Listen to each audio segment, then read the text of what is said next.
Muy buenos días, muy buenas tardes, muy buenas noches. Te habla el pastor Carlos Betancourt de la iglesia Brainer Baptist Church. Estamos contentos de que hayas sintonizado nuestro canal, pero queremos recomendarte a que busques una iglesia donde puedas crecer tú y tu familia en una forma saludable. Bendiciones.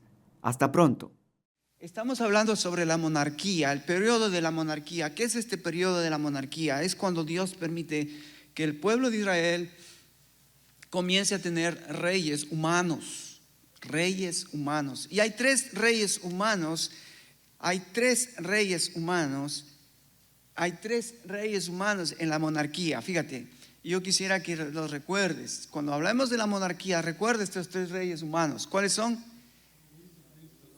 Saúl, David y Salomón.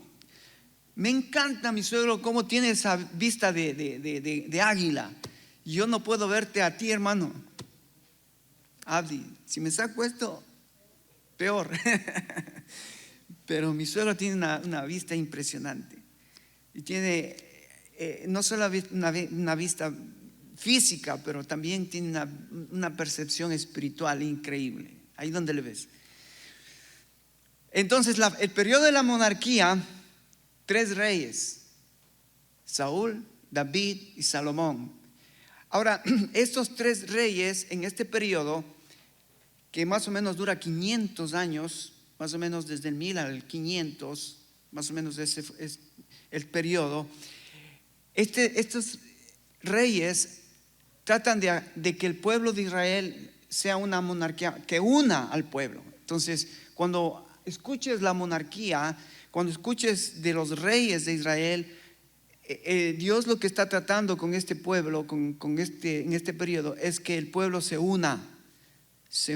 Y es interesante que en el tiempo de David logra juntar al pueblo, logra juntar todas las tribus, las 12 tribus de Israel, y hace una gran nación. Pero es su hijo Salomón el que termina expandiendo el poder de Israel hacia todas las naciones. El mundo queda impactado del gobierno de Salomón, como Dios le da sabiduría a este hombre para que este hombre gobernara a las 12 tribus de Israel. Y ya vamos a ver las historias de este rey.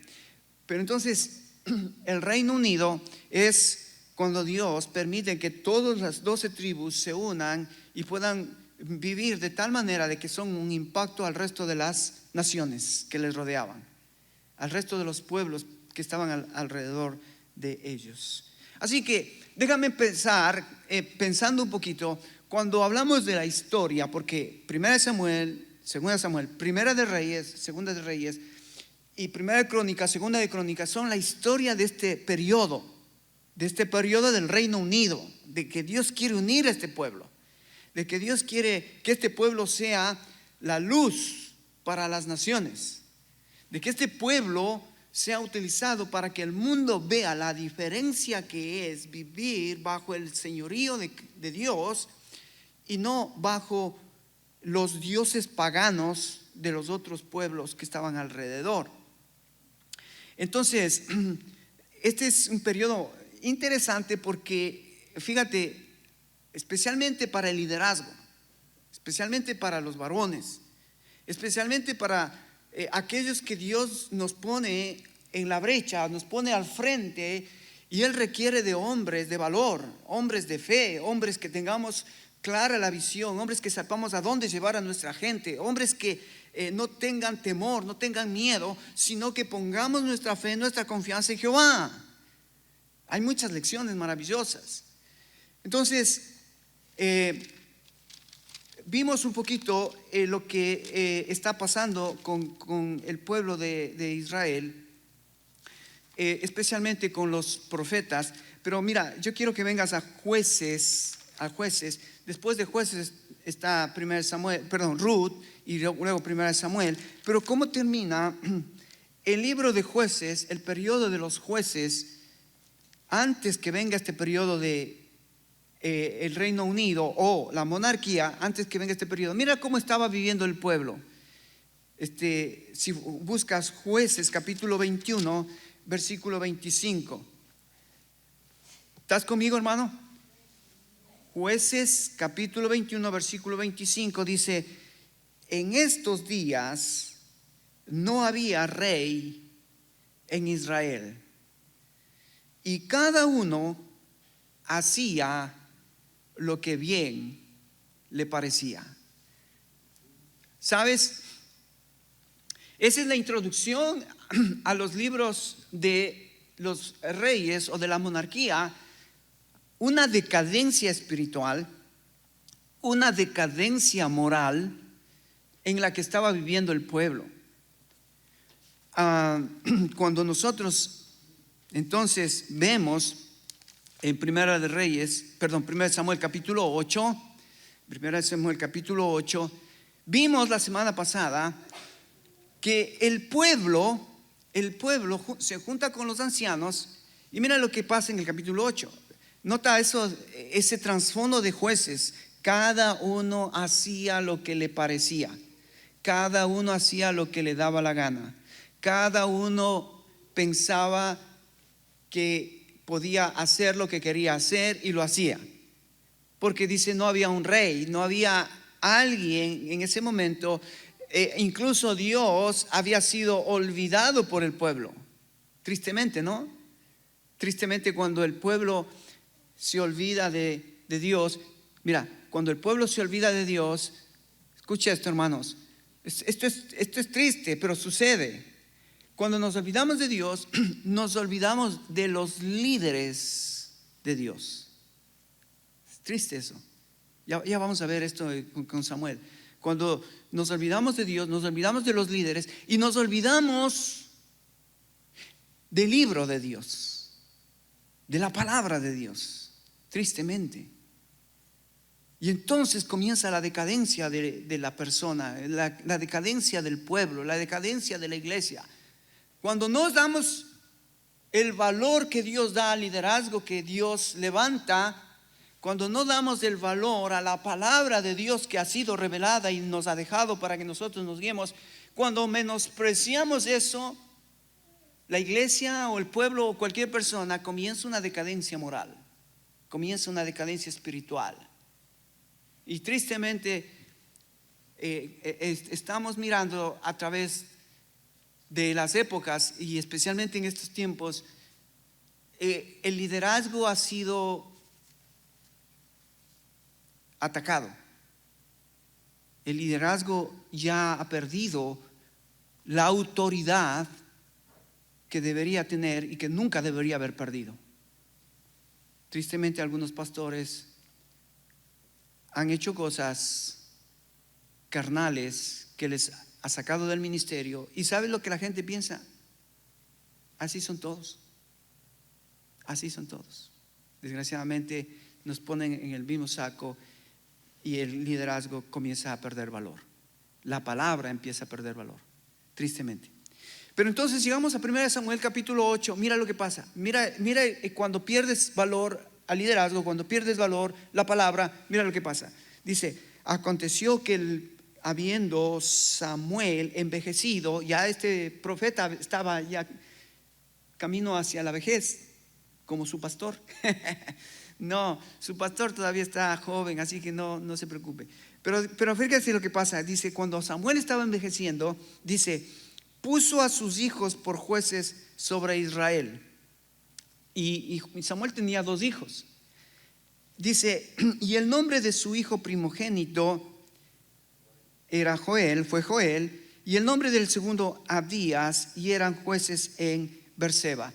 Lo que pasa, ¿no? Cuando el pastor tiene hijos, lo que trata es que sus hijos, como Israel compartía, ¿no? Ver a nuestros hijos crecer, ver a nuestros hijos madurar, ver a nuestros hijos liderar, verles a nuestros hijos que sean el ejemplo de la sociedad, el ejemplo de la iglesia. Ese es el corazón de los padres para con nuestros hijos. Pero desgraciadamente no siempre eso sucede. Los que tenemos hijos que han sido y son una bendición para nosotros, para la iglesia, para la sociedad, deberíamos victoriar alegremente a Dios. Qué bendecidos que somos. Qué bendecidos que somos. Pero fíjate el versículo 3, no pasa esto con los hijos de Samuel. Pero dice, no anduvieron los hijos por los caminos de sus padres, antes se volvieron tras la avaricia, dejándose sobornar y pervirtiendo el derecho. Tristemente, de buenos padres no siempre salen buenos hijos. De buenos padres no siempre salen buenos hijos. A veces, y no siempre sucede, pero a veces, de malos padres salen buenos hijos. Pero en el caso de Samuel, que era el profeta, tenía ese problema. Sus hijos no eran buenos porque iban tras la avaricia y tras el soborno. O sea, ellos seguramente estaban en un puesto de liderazgo, pero en vez de servir a Jehová, se estaban aprovechando de la gente, estaban menospreciando a la gente, estaban haciendo algo que no era bien visto a los ojos de Dios. Y fíjate que en el mismo libro de Samuel, en el capítulo 1 hay una familia de Ana y Elcana, y ustedes van a darse cuenta que aquí Dios empieza a trabajar en una familia, y de esa familia, producto de el amor de esa familia, de Ana y Elcana, viene Samuel. Pero en el momento en que Ana y Elcana tuvieron a su hijo, el sacerdote que había en ese momento era el sacerdote Elí, también tenía dos hijos.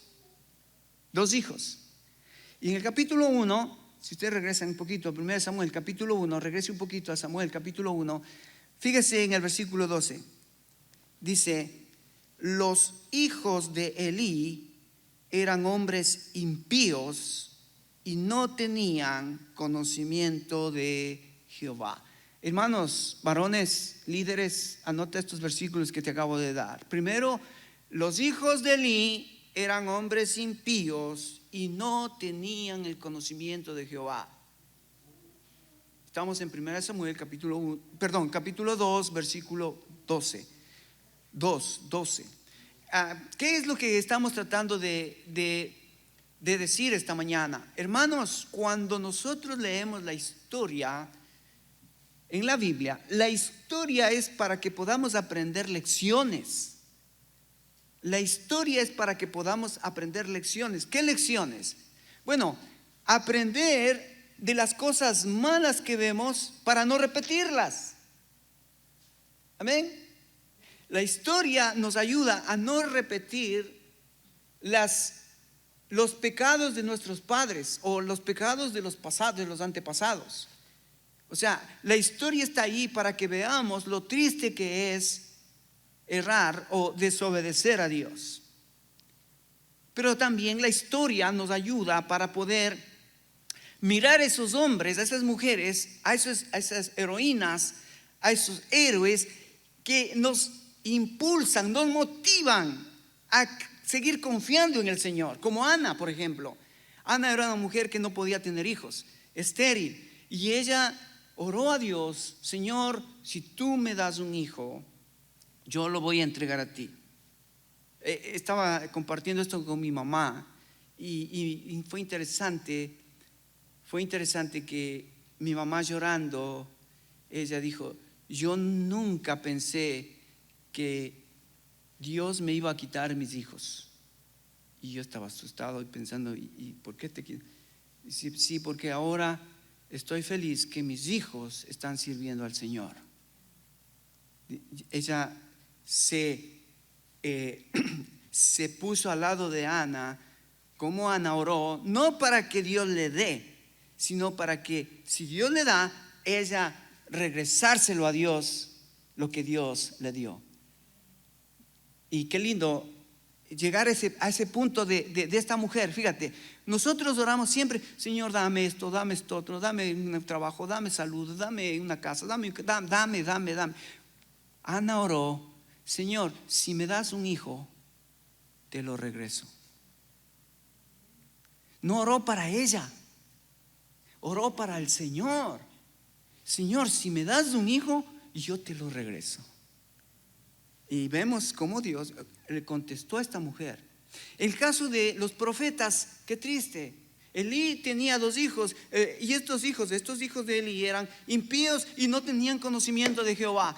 O sea, fíjate qué tremenda lección para el liderazgo en estos días. Vos puedes ser un buen líder, vos puedes tener dones de liderazgo, vos puedes dirigir personas, vos puedes pararte aquí al frente, pero ¿y qué tu familia? ¿De qué te sirve ser un líder exitoso afuera cuando adentro eres un fracaso? Entonces, estas historias nos ayudan a sacar lecciones, a aprender cosas que me pueden ayudar para mi carrera cristiana, para poder ir corrigiendo en el camino las cosas que Dios me está mostrando. Entonces, este es el trasfondo de lo que estamos viendo en 1 Samuel. Dice que no había rey, cada uno hacía lo que le daba la gana. Los líderes no tenían los hijos sujetos. Fíjate que en el capítulo 2 de 1 Samuel hay algo que también quiero resaltar en cuanto a esto de las familias, en el liderazgo, porque de eso va a depender nuestra iglesia y nuestro futuro, y de eso va a depender qué va a hacer Dios aquí en la iglesia con estos líderes que están aquí. Fíjate, capítulo 30, versículo 2, capítulo 30 de 1 Samuel dice: por tanto, Jehová el Dios de Israel dice: yo había dicho que tu casa y la casa de tu padre andarían delante de mí perpetuamente, mas ahora ha dicho Jehová: nunca yo tal haga, porque yo honraré a los que me honran, y a los que me desprecian serán tenidos en poco. Wow, fíjate, qué tremenda lección para nosotros los padres. Para nosotros los padres, porque Dios va a honrar a aquellos que honramos a Él, y nos va a deshonrar, nos va a tener en poco a aquellos que dejamos a Dios a un lado. Fíjate lo que hizo tanto Elí como Samuel con sus hijos. Capítulo 3, versículo 13. Mira lo que hicieron. En vez de honrar a Jehová, en vez de honrar a Dios, mira lo que dice la escritura. Dice versículo 13, capítulo 3, 13, dice: y les mostré que yo juzgaré a su casa para siempre por la iniquidad que él sabe, porque sus hijos han blasfemado a Dios y él no los ha estorbado. ¡Wow! ¡Qué tremendo! Estos profetas de Dios, estos líderes de Dios tenían hijos y los veían que estaban haciendo cosas perversas, y los profetas, en este caso los padres, nunca les dijeron nada. No les estorbaron. Honraron más a sus hijos que a Dios. Qué triste, ¿no? Qué triste que en la iglesia o en la sociedad estamos tan preocupados por nuestros hijos. Decimos: no, es que no, yo vivo por mis hijos, yo trabajo por mis hijos, yo me voy a sacrificar por mis hijos. Y yo escucho muchas veces eso. Pero los estás estorbando, los estás corrigiendo, los estás amando, estás cerca de ellos, te interesa lo que ellos piensan, sienten, lo que creen, te sientas con ellos a hablar. No, es que ahora no tienes tiempo porque él trabaja y ya trabaja, y lo que me pida mi hijo, porque me pide mi hijo, le voy a dar. ¿Quieres un celular? Toma el celular. ¿Quieres un iPad? Toma un iPad. ¿Quieres un carro? Toma el carro. No les estorbaste. No les estorbaste. Honraste más a tus hijos que a Dios. Cuidado. Cuidado, líderes. Los que tenemos hijos necesitamos entender, mira estas lecciones. Y entonces llegamos al capítulo 8 con este trasfondo de los líderes que no están teniendo, parece una familia estructural, sana, una familia que sea columna, que sea el estandarte, que sea la vara que se levanta. Israel perdió eso. Israel perdió credibilidad. Israel perdió líderes de valor, líderes de fe, líderes espirituales. No había en Israel. Ahora, escúchame esto, hermano. Si en una iglesia, todos los hermanos de la iglesia son carnales, hacen lo que les da la gana, no se sujetan al pastor, no quieren obedecer a la gran comisión, no vienen a la iglesia puntuales. Si en una iglesia hay ese tipo de actitud, dime una cosa, ¿qué tipo de líderes van a salir de esa iglesia? ¿Qué tipo de líderes van a salir de esa iglesia? ¿Qué tipo de líderes tendremos en esa iglesia? Por eso es que nosotros, hermanos, como padres, como líderes de nuestro hogar, somos nosotros llamados a estorbar a nuestros hijos, a estorbar a nuestras esposas, para que podamos todos subir el estándar, subir la medida en la que Dios quiere que nosotros andemos como familia. Y entonces aquí comienza entonces la decadencia del pueblo. Y dijimos la semana pasada que Dios le escucha a los ancianos y Dios permite lo que el pueblo quiere. ¿Y sabes qué? Samuel le dice: Dios, quieren un rey. Y Dios le dice: no te preocupes, Samuel, dales un rey, porque no te han desechado a ti, me han desechado a mí. O sea que el problema, hermano, el problema no era político, no era social, no era económico. El problema, ¿qué era? ¿Qué era el problema, hermanos? Espiritual. Habían desechado a Dios. Entonces el problema era espiritual. Y entonces, ¿saben lo que hace Dios? Dice: yo les voy a dar un hombre conforme al corazón de ellos, del pueblo. Y le dice: ve y busca a Saúl, úngelo a Saúl y levántalo. Saúl era la medida, la estatura de lo que el pueblo quería. El pueblo tenía hijos en la avaricia, en el soborno, hijos que no conocían a Jehová, hijos que hacían iniquidades, hijos impíos. Y entonces Dios dice: les voy a dar un rey igualito a ellos.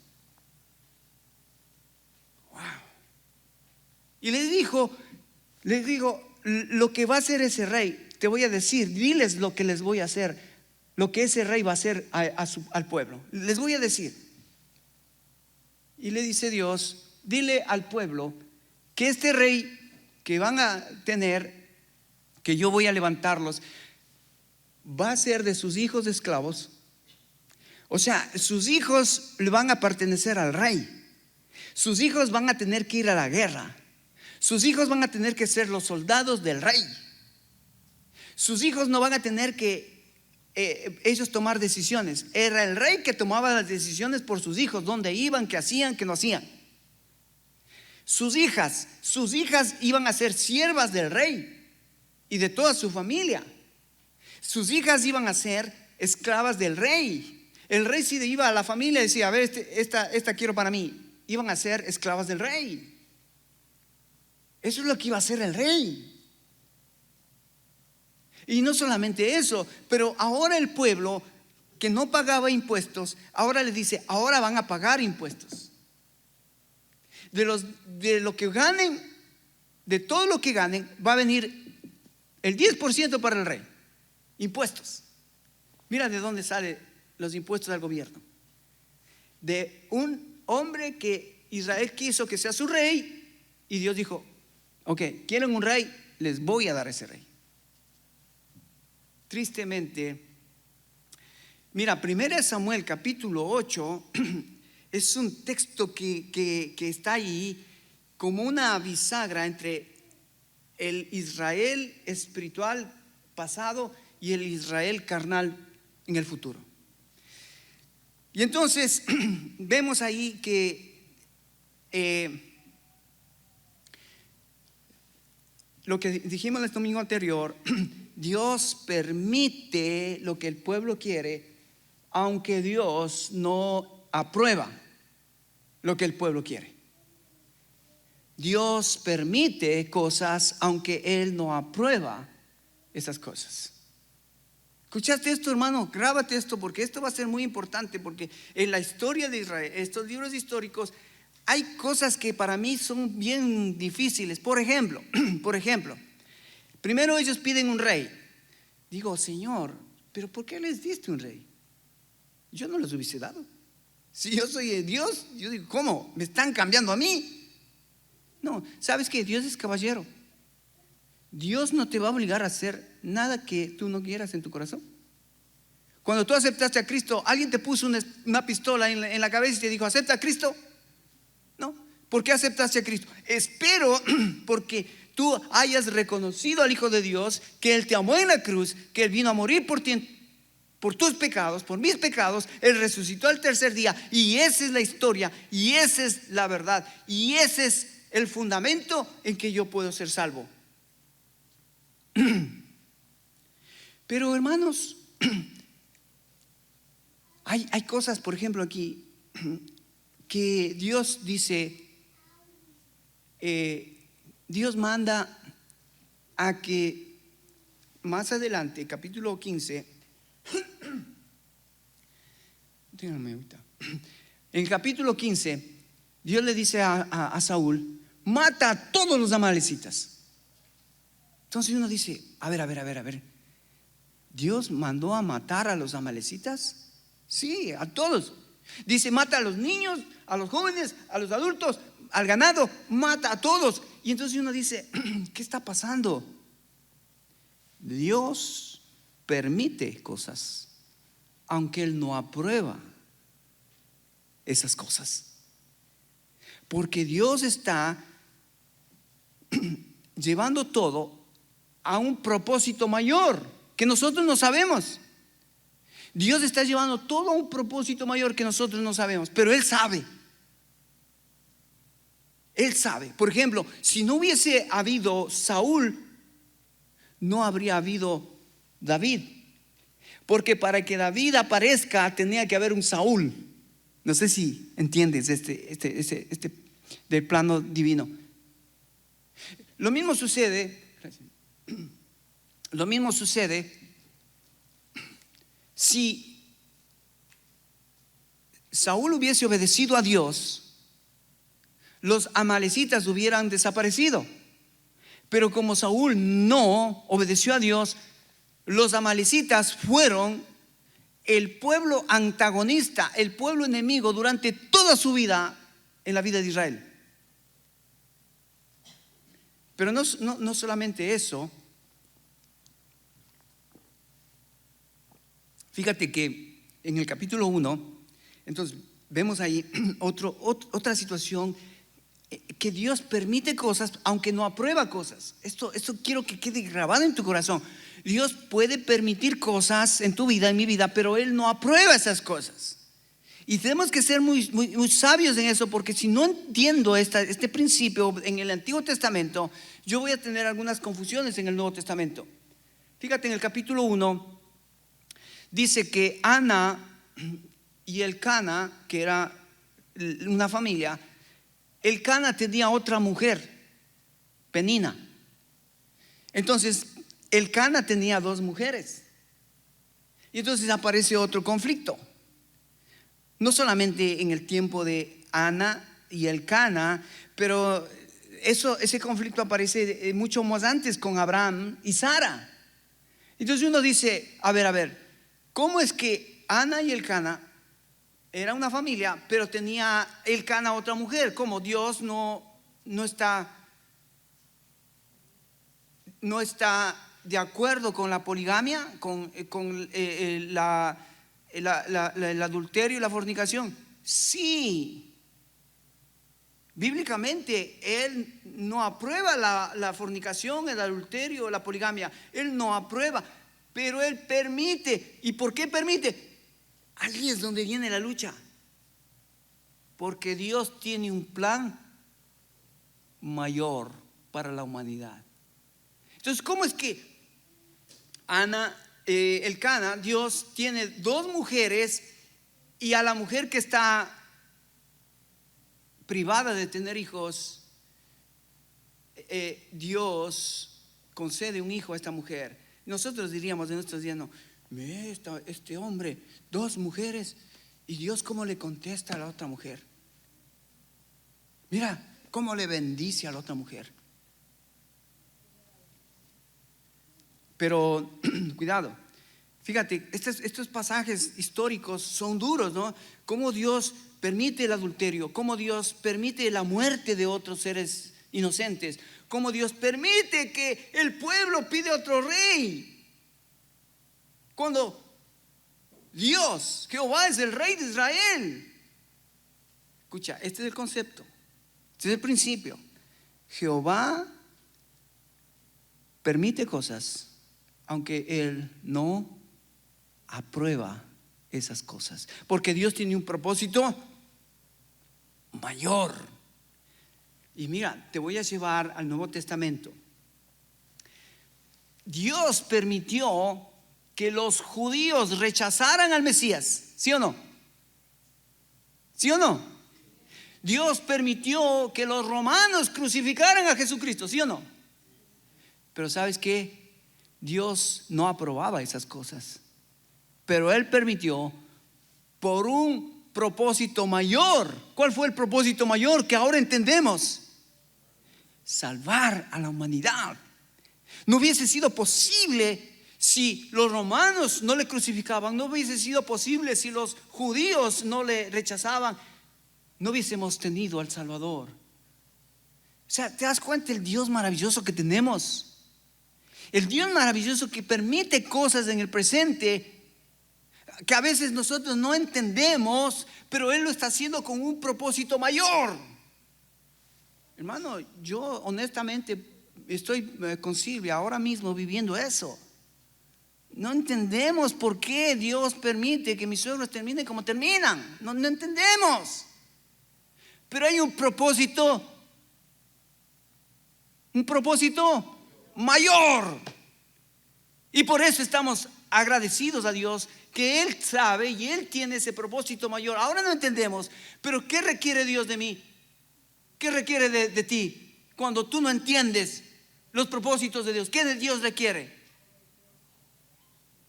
¿Qué requiere, hermanos? ¿Estás conmigo o no estás conmigo? Amén, hermana. Capítulo 13. Capítulo 13.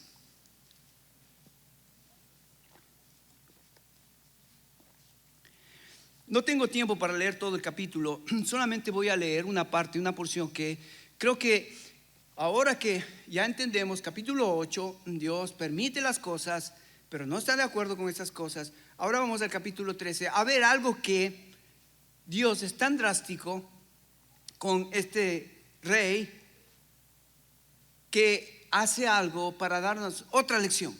Mira lo que dice en el capítulo 13. Versículos 1 y 2, vas a ver que Saúl es llamado a pelear contra los filisteos, y Saúl se prepara para ir contra los filisteos. Y entonces cuando Saúl está al frente de la batalla con las tropas, quiero que vengas conmigo, versículo 5. 13:5. ¿Estás conmigo, hermanos? Ok, dice así, mira, 13:5. Entonces los filisteos se juntaron para pelear contra Israel.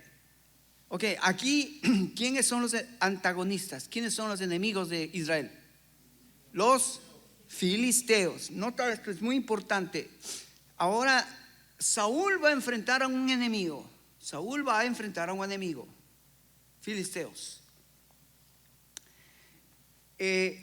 Entonces los filisteos se juntaron para pelear contra él. 30,000 de carros, 6,000 hombres de a caballo, y el pueblo era numeroso como la arena del mar, a la orilla del mar, y subieron y acamparon en Micmas, al oriente de Betabén. Cuando los hombres de Israel vieron que estaban estrechos, porque el pueblo estaba en aprieto, se escondieron en cuevas, fosos, en peñas, en rocas y en cisternas. Si notas lo que está pasando, Ahora Saúl tiene su ejército, pero ahí vienen los enemigos y dice que los enemigos eran mucho más grandes en número que los israelitas. Dice que eran tan grandes que era como la arena del mar, así que eran muchos. Para decir esa expresión significa que eran muchos, que no se les podía ni contar. Y entonces Saúl se ve en un aprieto y él no tiene muchos soldados. Es más, él no tiene armas para salir a pelear, porque Israel nunca ha salido a pelear, porque las peleas siempre peleó Jehová. Y entonces Saúl empieza a tener que miedo. ¿Y qué hace con su pueblo? Comienzan a esconderse. Comienzan a esconderse en cisternas, en cuevas, en fosos, en peñascos. Y imagínate, el líder, el rey de Israel, que debía dar el ejemplo al pueblo, estaba escondiéndose en peñascos, en cuevas, en las rocas, en las cisternas. ¿Qué pasó con Saúl? ¿Qué pasó con Saúl? Bueno, Saúl aquí va a mostrarnos algunas cosas que nosotros, ¿qué debemos aprender de Saúl? Fíjate, versículo 7 dice: y algunos de los hebreos pasaron el Jordán a la tierra de Gad y a Galaad, pero Saúl permanecía aún en Gilgal, y todo el pueblo iba tras él. ¿Qué dice? Imagínate, todo el pueblo estaba como el líder. ¿Cómo estaba el líder? Temblando, escondiéndose, y el pueblo atrás de él. ¿Qué tipo de liderazgo está mostrando aquí Saúl? Gracias, mi amor. La cobardía es más fácil contagiarla que la valentía. El desánimo es más fácil contagiar que el ánimo. Y aquí estaba Saúl escondiéndose. Uy, ya vienen, son muchos, nosotros somos poquitos, nos van a hacer pedazos. Entonces, un pueblo con miedo, un líder con miedo es peligroso, porque se puede hacer cualquier locura. Cualquier locura. Fíjate el versículo 8. Y dice: y él esperó 7 días conforme al plazo que Samuel había dicho, pero Samuel no venía a Gilgal, y el pueblo se lee. ¿Estás conmigo en la Biblia, hermano? ¿Qué dice el pueblo se lee? Desertar. ¿Qué significa eso? El pueblo estaba retrocediendo, estaba dejando las líneas de batalla, estaban yéndose para atrás.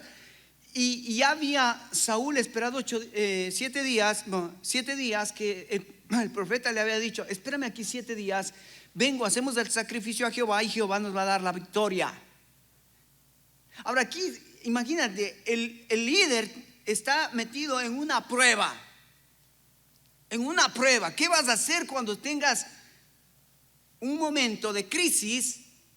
Ya hemos hablado de las crisis. Jesucristo tuvo crisis cuando vino a este mundo, cuando vivió, cuando se bautizó, cuando fue tentado por Satanás, cuando fue a la cruz. Jesucristo tuvo crisis. ¿Qué hizo Jesucristo cuando tenía crisis? ¿Te acuerdas? Confiaba en el Padre. Él dijo: yo he venido a hacer la voluntad, no mi voluntad, sino la de mi Padre. Pero aquí Saúl ve que el pueblo se comienza a rechazar, comienza a retroceder, ve que el pueblo está con miedo, él está con miedo, espera 7 días y no viene Samuel, no viene a hacer el sacrificio. Cuidado, líder, cuando estás en pruebas. Mira lo que hizo Saúl, versículo 9. Entonces dijo Saúl: traedme holocausto y ofrenda de paz. Y ofreció el holocausto. ¿Qué hizo Saúl? No, ¿qué hizo? Sacrificios. ¿Quién tenía que hacer los sacrificios, hermanos? ¿Quién tenía que hacer sacrificios, hermano? El sacerdote Samuel. Pero como Saúl estaba con miedo, el pueblo se le retrocedía y ya los filisteos venían a acabarlos, él se apresuró. tomó una decisión equivocada. Hizo lo que no le mandó a hacer Dios. Y ahí fue el problema de Saúl. ¿No te ha pasado eso, hermano? Que a veces estamos en situaciones donde tomamos decisiones alocadas, apresuradas, decisiones que nos van a costar. A Saúl, ¿sabes qué le costó tomar esta decisión? A Saúl le costó el reinado. Pero a veces yo veo como hay decisiones económicas, amorosas, sentimentales, decisiones, incluso fíjate, decisiones de cambiarme de barrio, cambiarme de iglesia. Mira lo que dice el profeta, mira lo que le dice a Saúl, es lo que le dice el profeta. Versículo 10. Y cuando él acababa de ofrecer el holocausto, he aquí Samuel que venía, y Saúl salió a recibirle para saludarle. Entonces Samuel dijo: ¿qué has hecho? Es una pregunta. ¿Qué has hecho? Y Saúl respondió: porque vi que el pueblo se desertaba y tú no venías dentro del plazo señalado, y que los filisteos estaban reunidos en Mixma. ¿Ves lo que hace Saúl? Saúl echa la culpa a todos.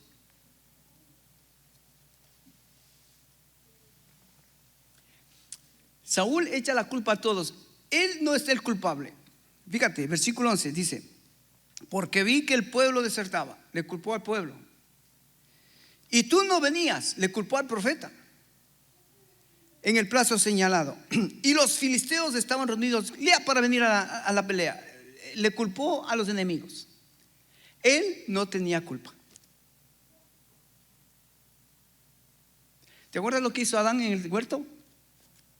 La mujer que me diste, esa es la culpable. Y después le preguntó a la mujer: la serpiente es la culpable. Y cuando le preguntó a la serpiente, la pobre no tenía a quién culpar, porque ya no había más nadie. Hombres, varones, tú y yo somos responsables de lo que pasa en tu casa, en tu iglesia, en tu comunidad. No eches la culpa a nadie. Dios te dio la responsabilidad del liderazgo y vas a tener que dar cuentas a Dios del liderazgo que Dios te ha dado, tu familia, tu iglesia y tu sociedad. Este Saúl, él quería, como Pilato, lavarse las manos, decir: no es mi culpa, tú no viniste, el pueblo se estaba yendo, los enemigos venían y yo hice el sacrificio. ¿Así? Bueno, mira cómo te va a ir. Versículo 12. Me dije: ahora descenderán los filisteos contra mí a Gilgal, y yo he implorado a Jehová el favor de Jehová. Me esforcé pues y ofrecí holocausto. Wow, suena bonito, ¿no? Se esforzó. ¿Qué es? Y aquí, hermanos, aquí, escúchame, aquí hay un texto que aquí en 1 Samuel es clarísimo. Dios es más contento no con los esfuerzos que tú hagas. Dios está más contento en tu obediencia a la palabra. Mira lo que dice el capítulo 15, verso 22. 1 Samuel 15, 22.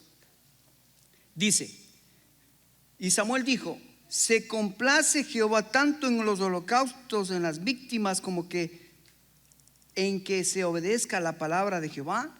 Ciertamente el obedecer es mejor que los sacrificios, y el prestar atención mejor que la grosura de los carneros. Qué texto fabuloso aquí metido en 1 Samuel. Cuando el rey Saúl trata de impresionarle a Samuel, dice: no, Samuel, yo me esforcé, yo hice algo positivo para poder tener la victoria. Y mira lo que responde Samuel a Saúl. Mira lo que responde. Este texto ponlo ahí enmarcado, ponle no sé, verso 13. Entonces Samuel dijo a Saúl: locamente has hecho. No guardaste el mandamiento de Jehová tu Dios, que Él te ha dado y que Él te había ordenado. Pues ahora Jehová hubiera confirmado tu reino sobre Israel para siempre. ¿Qué historia? Uno dice, pero ¿por qué Dios hizo esto tan fuerte, tan drástico con Saúl? Hermano, escucha esto, hermano. Dios, si te da una orden y te da una posición, al que mayor se le da, mayor se le pide. Mientras más alto es tu responsabilidad, mayor es tu responsabilidad delante de Dios. Lo que hizo Saúl no fue poca cosa, Primero, el tipo no reconoció su pecado, echó la culpa a otros. Segundo, él hizo lo que no tendría que haber hecho. ¿Quién tenía que hacer los sacrificios? Los sacerdotes eran los levitas, de donde venía Samuel. Era Samuel el que tenía que hacer esa obra del sacrificio, no era Saúl. Y Samuel le había dicho: espérame 8 días, yo voy a hacer el sacrificio y luego vamos a ir a la guerra. Pero a él no le importó eso. Él prefirió hacer lo que él pensó que era correcto, y eso le costó el reino. Déjame ponerte de esta manera. Fíjate, cuando un muchacho va a la escuela, tiene un examen y la maestra le da la hoja del examen, y cuando el muchacho termina el examen, agarra unas flores, agarra unos chocolates y va a la profesora y le dice: maestra, yo le amo. Usted sabe que usted es mi mejor profesora. Aquí están mis chocolates y aquí están mis flores para que sepa cuánto yo le amo. ¿Cuánto crees que va a sacar el examen si no contestó las preguntas? Entonces, ¿qué es mejor? ¿Hacer tu responsabilidad o traer chocolates?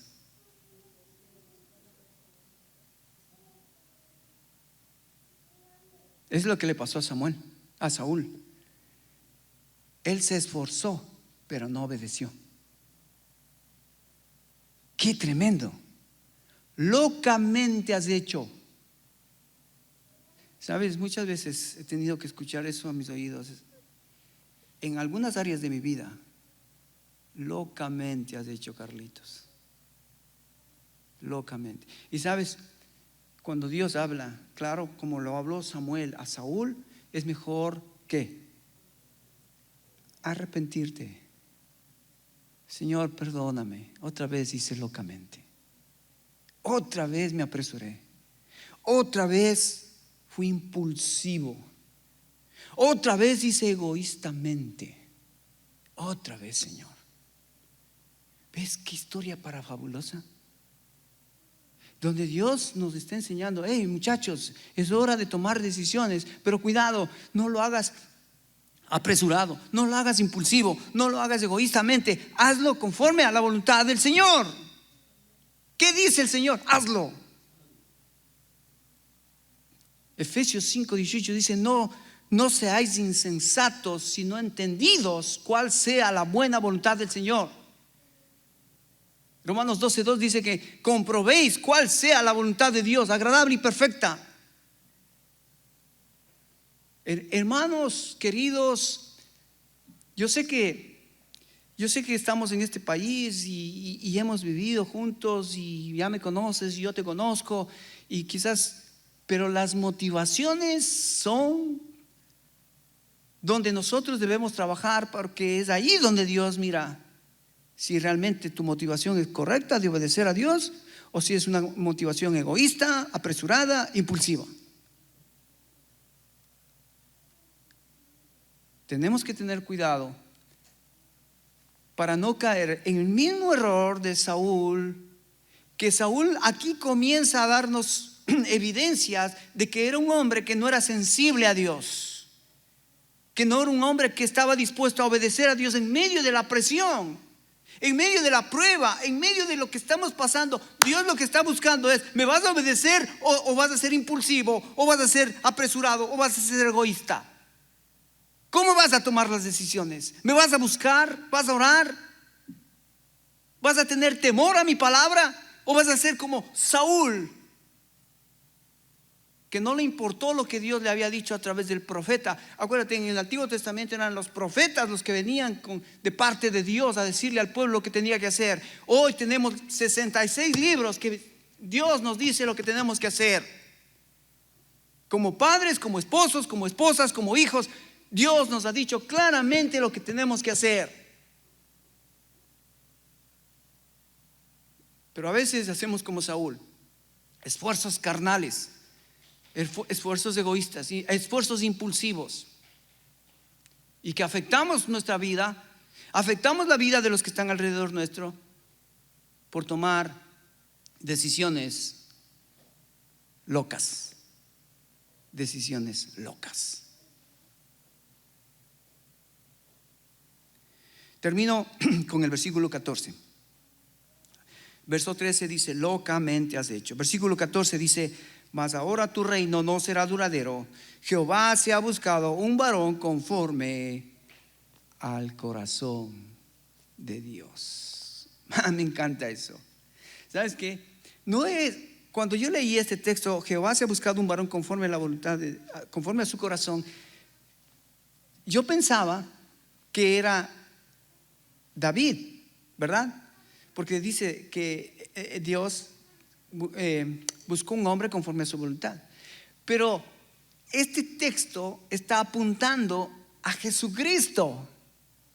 Dios tenía un hombre conforme al corazón de Dios. No era David. ¿Quién era? Cristo.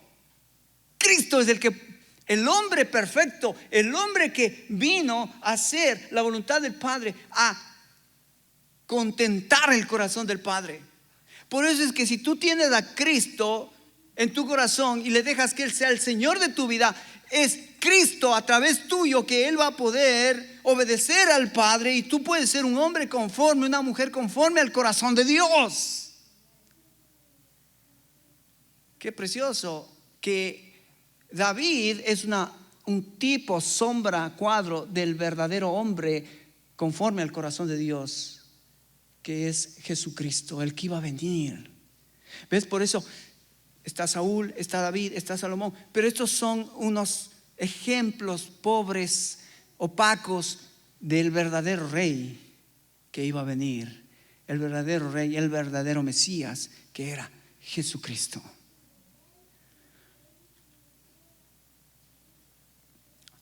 Así que, hermanos, vamos a parar aquí. 1 Samuel capítulo 8. Vemos cómo Israel menosprecia el liderazgo, la palabra de Dios. 1 Samuel capítulo 13, le vemos a Israel ya con un líder, pero este líder insensible a los propósitos eternos de Dios, y que eso afectó al pueblo, que el pueblo también comenzó a ser igual que su líder. En vez de confiar en Jehová, comenzaron a confiar en sus obras carnales, tristemente. Así que vamos a parar aquí. Capítulo 13, en la vida de Saúl, un triste ejemplo para no seguir. No te apresures, no seas impulsivo, no tomes decisiones egoístas. Busca cuál es la voluntad de Dios en ese problema. No te dejes impresionar, no tengas temor de lo que está sucediendo alrededor tuyo, las circunstancias que estás teniendo. No tengas temor.